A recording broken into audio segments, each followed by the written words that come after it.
What's up, guys? It's your boy, Reesie Boy, back with another video. Are you guys good? I hope you guys are good. All right, so today, I'm so freaking fat. All right.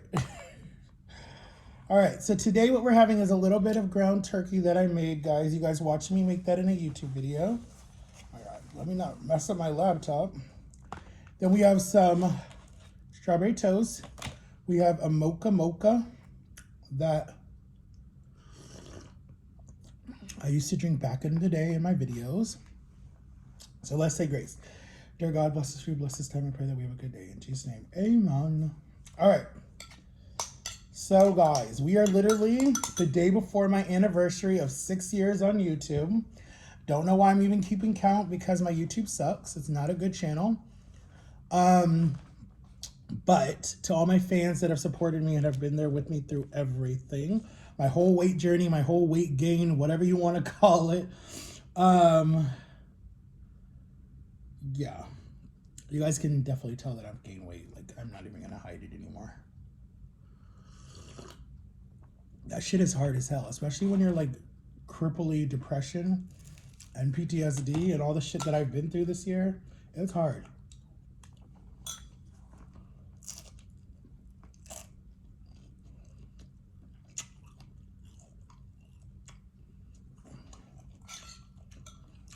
It was literally one of the hardest things.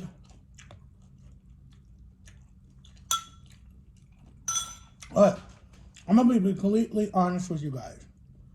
When I was in Texas for 4 months, yes, it was dramatic. Yes, I was sad. Yes, I was angry. Yeah, I was a little homesick. I had the best time with my cousins, the best time with them, made very good memories, had fun, had really good videos, but you know, what happened. But, sorry that I slurped. Drama hates that I slurped. But honestly, guys, if I literally would have kept going with that energy that I had, like I was walking literally like 4 times a day, like 4 times in the day, probably even more because my 2 cousins, my 3 cousins would go to school. Well, all of them would go to school except my one cousin because she graduated already. So it'd be like me and my other cousin, their mother, at home. Because this is during the pandemic, so you really couldn't go nowhere. We would do little errands here or there, but we mostly would just be at home. She'd be working on the computer, and then we would run little errands and stuff, but we would mostly be home, and then we'd go pick up the kids after school was over. But I would walk from like, we would be up at like 6, 5 o'clock in the morning, whatever. I would take a shower, go walk, or no, I would walk first, then come back, take a shower. Then when she'd like go to take her nap or whatever she'd be doing, and I'd be bored and, you know, I don't drive or whatever. And my other cousin would be like doing school or figuring out if she's going to go to college or not or whatever. I would go for a walk with her, sometimes with my cousin, the mom, or I would go walk there, this big, gorgeous nature walk behind their house, like a gorgeous boardwalk. And I would walk that from one end to the other end. And I would just walk it and jam out to music. And I would just walk and walk and walk and walk and walk and walk the whole day, right? Until like the kids got out of school. Then the kids would get out of school, they'd come home, do whatever extra homework that they had to do. And then I'd be like, yo, y'all want to go do something? Like, let's not just sit in the house and be bored. So we'd go, my cousin would skateboard and I would just walk behind him or whatever. And we'd go to this like little convenience store or whatever, or we would just walk. And he would do streams or whatever he would be doing or whatever. And we would just have fun. Like we literally would go live. We would do YouTube videos. We walked. And then at nighttime, because we couldn't sleep, we would go for a walk at like 10 o'clock at night when like the coyotes are out and the deer are out and whatever. And we would just have fun. And so we walked the whole day. And then my cousin would get mad at me because I told her before I came there, I told her, look, I don't sleep at nighttime. I'm up all night.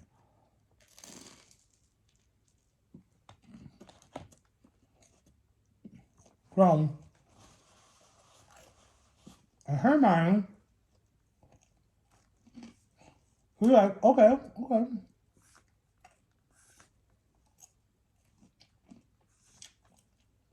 You don't sleep. Okay. That's fine. So she'd go and rent movies from Redbox or whatever, or buy a movie on cable. And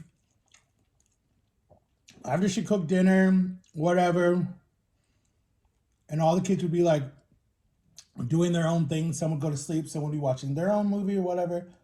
She put on a movie for me and her, and I'd fall asleep by like 8:30 because I walked all day and my body would be like tired.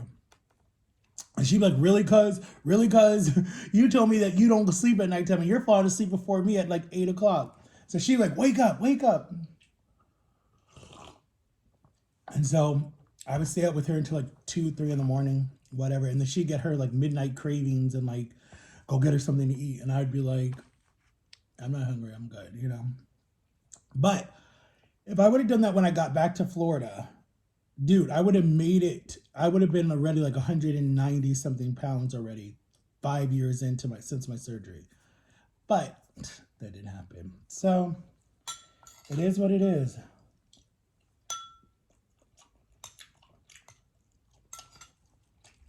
But I have someone in my life that I love dearly and that I would do anything for. And I have another reason to live. So it's like, I gotta try again to lose the weight and get back on track and do what I gotta do for this person, to be on this earth for this person, so this person doesn't lose another person that they care about. So that might have been God's way of giving me motivation again. Was here, I'll give you this person back, but you gotta live for this person.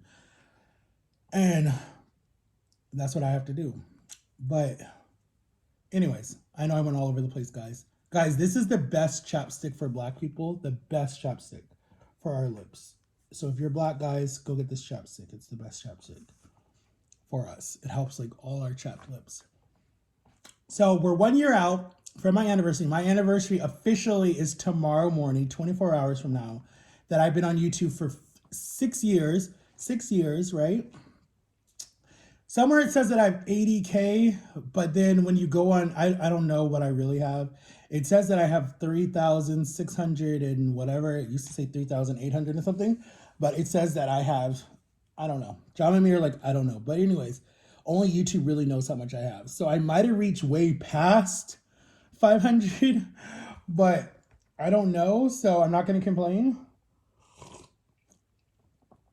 My son says my videos suck. They're boring. But I said, you can't tell me my videos suck and you don't even do YouTube, okay, or any social media. So I was like, you can't even say that. You try to do, but because I know his channel will blow up really fast, I'm like, okay, I'm not going to argue with you. That's different. But my channel, it is what it is. Because I don't have a six-pack. I'm not good looking. I'm not every girl's crush out there. That's the whole reason why my channel's not doing good. But I can't say that because like Nick Avocado, his channel does really good, but that's because he started as a vegan and was a part of the LGBT whatever community and was whatever, and people, that was big at that time when he started, but it was kind of really quiet. And then he played violin really good, and he was very like, he was a really good YouTuber, but he started like in 2005, 2006. I don't remember when he started. And then he just blew up. Me, I started too late in the game. I should have started in 2014 when everybody was doing YouTube. When Musical.ly went away and everyone transitioned over to YouTube, that's when I should have started. First, I should have started and got my name out there on Musical.ly, then did YouTube, then when TikTok came along, blew up on TikTok again, and then would start doing all these different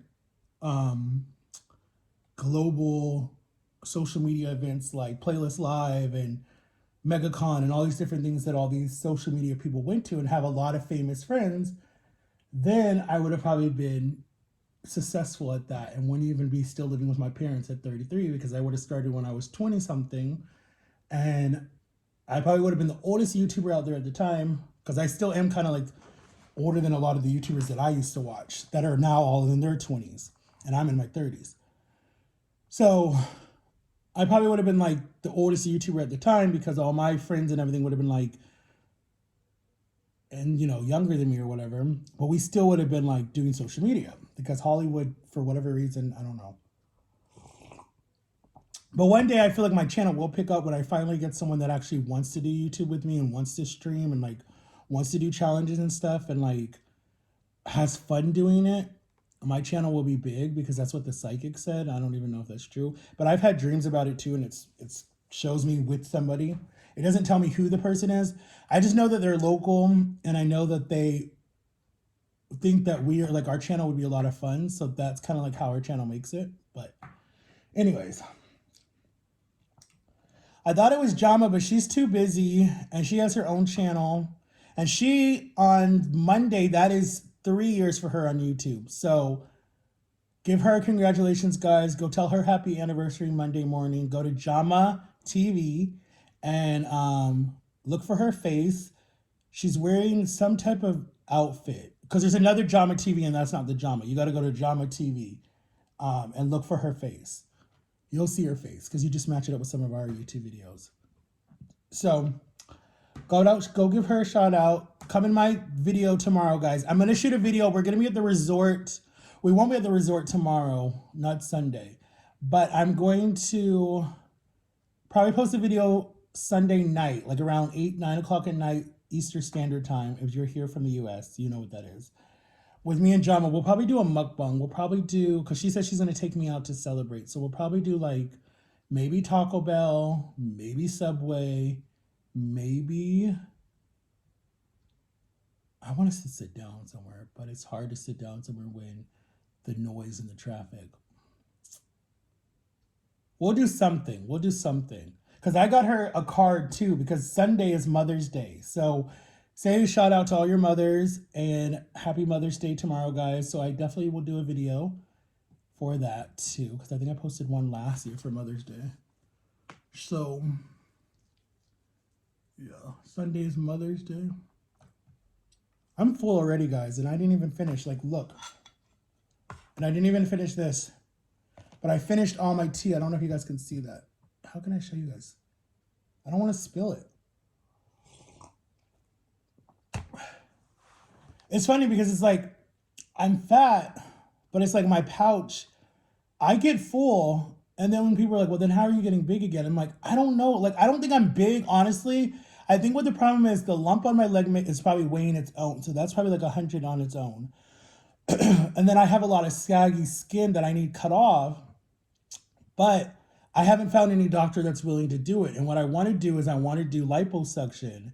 And me and Jama YouTube liposuction videos, and oh my God, it looks so painful. But I really don't care. I want to do liposuction. And then I want to do some stuff to my face.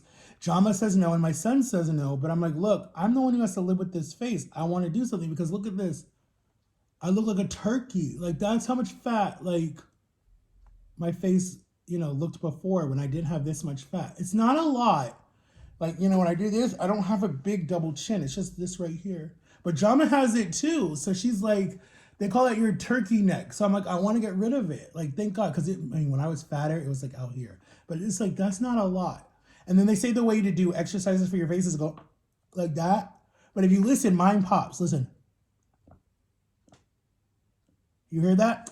When I was little, and I don't know why I'm going to tell this story. But anyways, my brother was very abusive to me when I was younger, my older brother. And I'll never forget, he broke my jaw. I don't remember what happened, but I've had like a lot of abuse in my life. And he broke my jaw. And I remember when he did it, I heard this pop.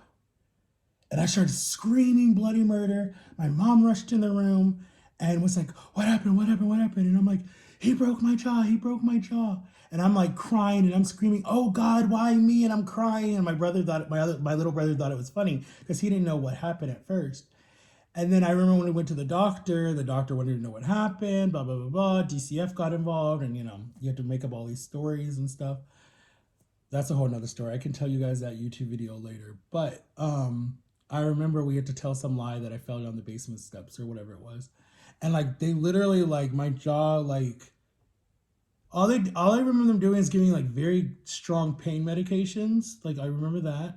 And then I remember them telling like they could wire my jaw was, they could like, we could break his jaw, or no, his jaw is broken. They said we could set it back in place and then we could wire his mouth shut, like literally wire my mouth shut. And then I would have to have it wired shut for like 6 months. and then drink through a straw. And I said, hell to the no. Like I was just turning like, I think I was like about to turn 13 or something. And we were going to like some amusement park for my birthday.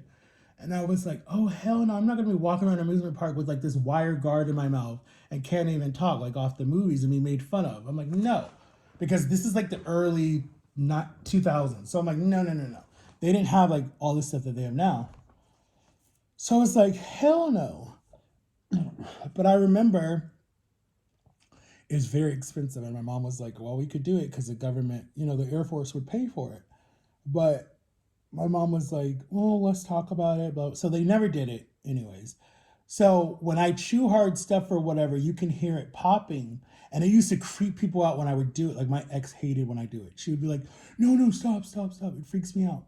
And like you can hear it. So like something back here is just never grew back right. So I get TMJ a lot. I get lockjaw sometimes.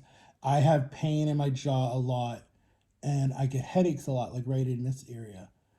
So basically, I've had a lot of abuse in my life, and people don't understand like when someone says they've been in domestic violence relationships or they've had abuse in their life or they've dealt with a lot of abuse, and people are like, "Oh, be quiet. Everyone's had abuse," and da da da. But it's like if you've made it through the abuse, you're a fighter. Like 100%, you are a fighter. You're a strong person. Like God knew when He created you that you would be strong. So it's like don't ever let someone minimize your journey because you made it through that abuse. And so when people are like, oh, well, why do abused people go back to their abuser? It's hard.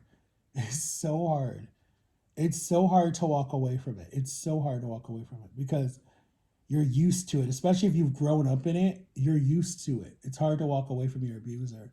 And that's why I'm such an advocate for people that are being abused and neglected and whatever. Like that drives me crazy. Like I don't play. I don't play. You put your hands on someone that I love about, someone that I love. It's a different Matthew that you're gonna see, a different Reesie Boy. Like, please, please, don't even play with me. I tell everyone that. I warn everybody that do not put your hands on someone that I love and care about. Because, dude, I love hard as hell. And I'm like 100% like, if I feel a connection with you and I love you and I know you're not bullshitting me, that's like, I love you. It doesn't matter. Even to the day that you die or I die, I'm still going to love you. Like, it doesn't matter. Even the people that have stabbed me in the back over the years, I still love them. Like, a part of me, like, I'm so forgiving. And sometimes it gets me in trouble. It does, because I forgive the wrong people sometimes. And that's why it's hard, because it's like if I was in a situation, right, and I dated a girl that was very abusive to me, not physically, but more emotionally, I forgave. And that's why I'm like, if I was in a domestic relationship, and I've been in one before, um, I would definitely forgive. Like 100%. I would forgive because that's just who I am. And some people would be like, why are you letting this person put their hands on you and give you a black eye and slap you around and whatever? And it's like, because I know the good person that's in there still. So that would be hard to be like, oh yeah, I'm going to just walk away from you and turn my back on you. Especially if you're the mother of my child. It's like, no, I'm not going to, it's going to be hard. But in my last relationship, if I'm being completely honest with you guys, like 100%, I think I gave up way too soon. I think that I still could have saved that person. And I think that I still could have got that person the help that they needed if I really would have put more effort into it. Like if we would have Baker acted that person, did an intervention, whatever we would have done, I think I could have saved that person because I knew out of anyone that person knew, I knew the true person that was inside. I knew that scared little person that was inside because I was the same scared little person inside. So it's like, I know I could have saved that person. And so I deal with that guilt still to this day because that person is no longer on this earth or whatever. And it drives me crazy because it's like, I know I could have saved you. Like, I know for a fact, if I did walk away when I walked away, yes, I was drowning. I was on my way out too. but I still think I could have saved that person. So I deal with that guilt to this day now that she's gone, and we're coming up on a year since she's been gone. It drives me crazy because it's like I know I could have saved you. It's just who I am. I feel like I can save people, and I know you can't save everyone, but in that situation, I know I could have saved that person. I know I could have. I know I could have because all that person needed was love, like to just know that you're safe. And I know she knew that because of how many times we went back to each other. Like I know she knew, and she even said it. I always come back to you because I know you will never give up on me, and I know you never judge me or whatever. And oh my god, why am I getting emotional? But anyways, I like deal with that guilt.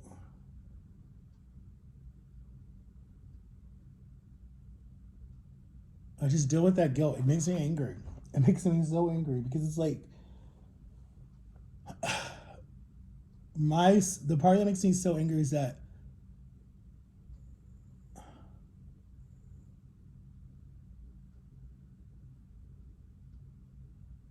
I don't know. I'm angry. I'm angry at myself. I'm angry at myself and I'm angry at the world because I don't know what I could have done differently. But I know that I could have saved him. Like I have to scratch that out of my brain. Like that was the one person you couldn't save, but it's like you tried so hard to, and it's like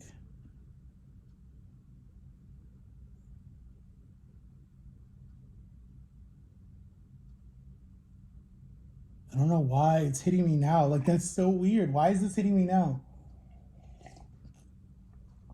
I think because I don't talk about it really with anyone. Because no one really asks how I feel about it.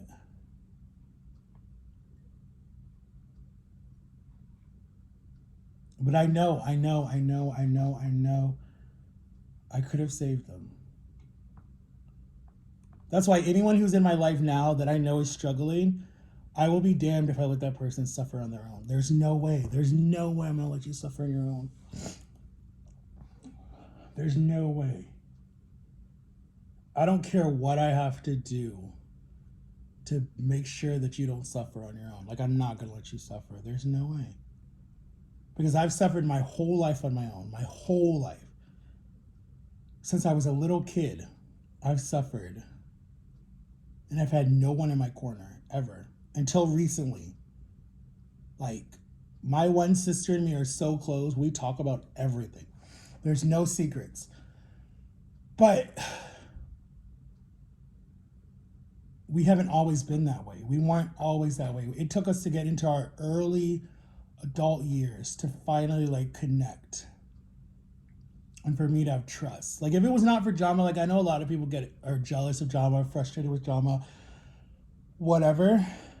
But if it wasn't for drama, who kind of like really helped me break down the walls and really dig deep and make me realize be a man, suck it up, you're good, you can fight. I don't even think I would still be here. I honestly think that I would have been done in 2014. I don't even think I would still be alive. Like, I would have just been over it. It would have just been done. Like, there would be no point of living. Like, I lost my best friend then. I felt like my girlfriend didn't love me at that time. I felt like my whole family was against me because of the relationship I was in. And I was overeating. It was after my whole thing with the jail and the court system and, you know, all that stuff that happened to me in the jail. I just didn't care. I didn't care about life. I didn't care about nothing at that time. I felt so alone, so alone.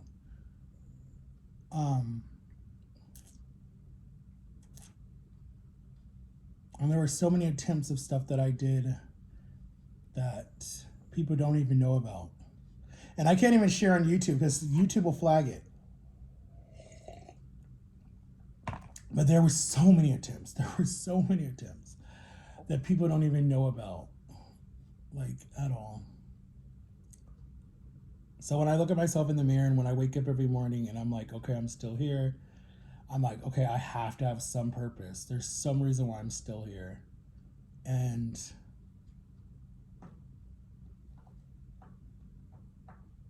I don't know, guys. I don't know. I don't know. I don't know how I went dark so fast. Sorry, guys, but you guys like real talk on my YouTube channel, so I'm just trying to be real with you guys because the crap is real, man. I'm suffering. I'm suffering really hard. That's why my weight is like up and down. Like if I was addicted to anything else, it would be so hard to quit that addiction. And food is addiction. I don't care what anyone says. Oh, just stop putting food in your mouth. Shut the hell up. You don't know what you're talking about. When you literally crave it every single day, when you're never like satisfied. Like if I eat this and you would think I'd be done. No, when you're still craving food and that little thing is still telling you you're hungry after you just ate, shut up. Don't even play with me. Don't be like, oh, you just need to stop eating. It's not that easy. I don't even know how I did it before. I don't even know how I lost all that weight before. Because I know that little person was still there. I know he was still there. But I must have really, really, really, really wanted to prove all my haters wrong that I could do it. And they're still there, but it's funny because now they're like the opposite, like, Matt, what's going on? You got this. I know you. Like, all the people who didn't believe in me are now like, what happened? You were doing really good, you know? But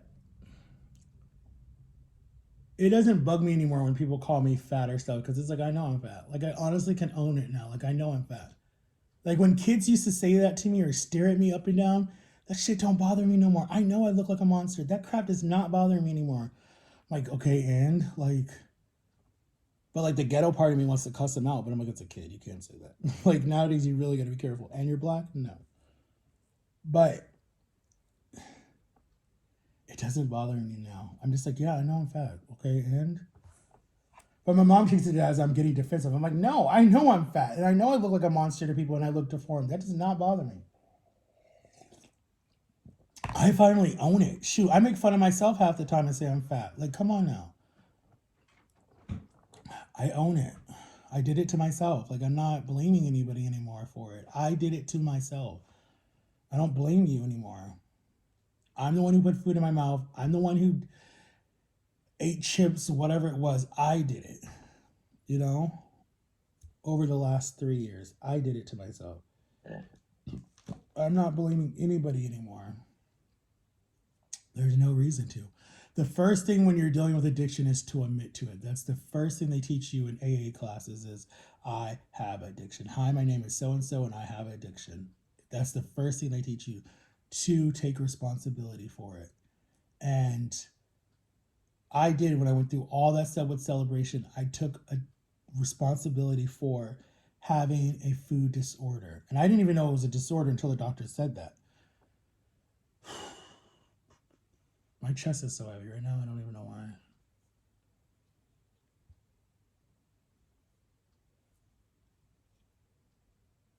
I'm like the only fat one in my family. Well, yeah, kind of. Do I wish I would have got help when I was little? My mom tried. She did try. Like, she did. She put me in a fat camp. I did Shaq's fat camp. I did Shape Down. There was this thing at the base when I was little where my mom and dad were paying me like $100 every 100 pounds that I left, me and my cousin. So they were trying to make it fun. So here's my cousin losing 100 pounds, gets almost $100 every weigh-in. Every weigh-in was like every Friday. And he would be beating me. But that was because he was active and young and he could read and everything was fine for him. He didn't have any issues. And then here's stressed out me, who's thrown into a special needs class, who's putting all this crap because all these people are feeding stuff to my mom and she's listening to it. And they're putting all their time and effort into my brother and trying to help him learn how to read and help him get better. And no one's putting any time and effort into me. I was like the black sheep of the family, forgotten. And they hate when I say that, but it's true. There's 6 kids and I'm number 5 and I was forgotten. It's like, oh, he's too stupid. We ain't gonna teach him. Forget it. Let him be that way. So many times they wanted to give me back to the people, be like, we don't want him no more. Call child services on me so many times.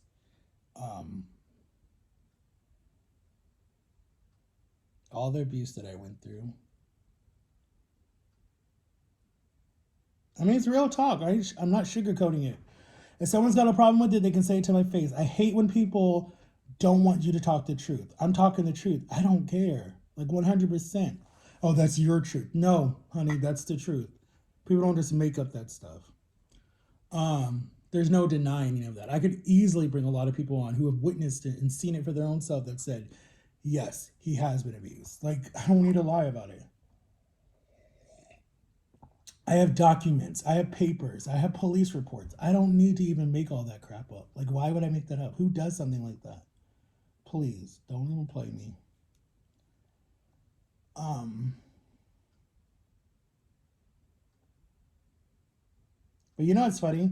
I feel too sometimes. I feel like I'm gonna snap one day. Like literally just snap, like crumble. Because I'm a person that I think I suffer in silence in the sense of like I don't tell everybody what's on my mind. I might come on here on YouTube and share it or TikTok or Instagram, and my son's like, "Why are you posting so many depressing stuff?" Well, dude, I'm depressed. Sorry, like what the hell? And some of my friends are like that too. They're like, "Why are you so depressed? What's going on? Stop being so depressed." I'm like, I am depressed. Yes, I am emo wars. Yeah, I am whatever. My soul is dark. I don't know. But at least I own it. If someone said, Matthew, how's your day? Okay, it's sad, it sucks, and I don't care. Like, you know, I don't want to be fake either, but it's like I own it. You know, but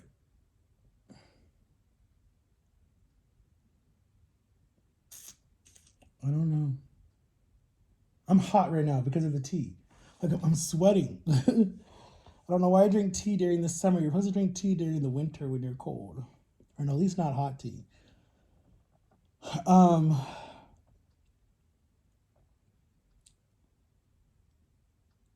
I don't know, guys. We're 31 minutes in, and I know I'm rambling. Not even hungry anymore. Um, but do I think I would be here 5 years, 6 years later when I started this whole journey just to tell people about my weight loss journey? Well, first I started with mukbangs, and I wanted to see how big I could get. That was the big thing at the time because you had Hungry Fat Chick, you had Nick Avocado, you had other fat mukbangers that were doing amazing, and I wasn't trying to be like them, but like I wanted to do my videos kind of like that. So I guess yeah, technically I was. And I think honestly, I should have saw how big I could have got first, and then did surgery because those videos would have got 1 million views. But nah, when I ended up in the hospital, dude, I was dying. There was no way I was gonna keep going. Um, but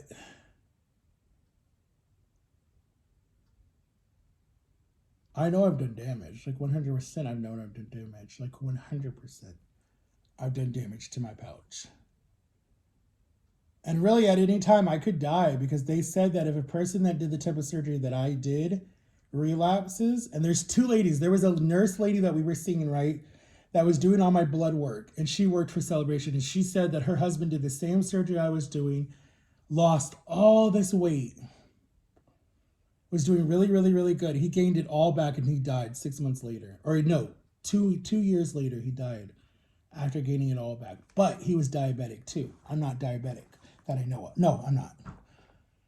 So, and they tell you when you're about to do the surgery, like, dude, you're more at a risk of you're a higher risk of dying this time because your heart could finally just say enough, and you have a heart attack and die, or you need a heart transplant, or you have a stroke. Anything could happen to you, or another UTI. I mean, not no, I've had hundreds of those. Another blood clot that this time takes you out. So there's more risk, high risk for me to die this time than the first time around. And my mom never wanted me to do the surgery, and I should have listened to her and just try to lose the weight on my own because it might have been easier that way to lose the weight because I would still have my whole stomach and it would not hurt me when I binge eat or something like that. I don't really binge eat anymore because it hurts too much, but I snack a lot. And that was my problem before when I gained weight was I snacked a lot during the day. But then there's some days I'm just not hungry and I don't want to eat at all. And then people are like, Matthew, you haven't eaten all day. You need to eat. And I'm just like, I'm not hungry. They're like, no, you need to eat. So I don't know.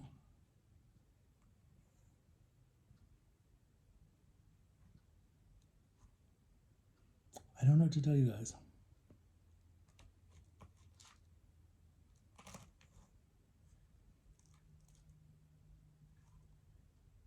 God, my poor mouse is dirty. My poor mouse is dirty. So, well, I don't know, guys. We'll see. But all right, guys. I'm going to see you guys later. I'm going to do another video tomorrow night. Hopefully, I'm in a better attitude by then. Hopefully. But make sure to like and subscribe. Turn on the notification bell. Share all your love and time with your mother. Appreciate them. God only gives you one mother. Sometimes God will give you more if you're adopted or in foster care. So take care of your family, guys, and just be there for them. Show them true love. And have an awesome day, guys. I love you. Peace out.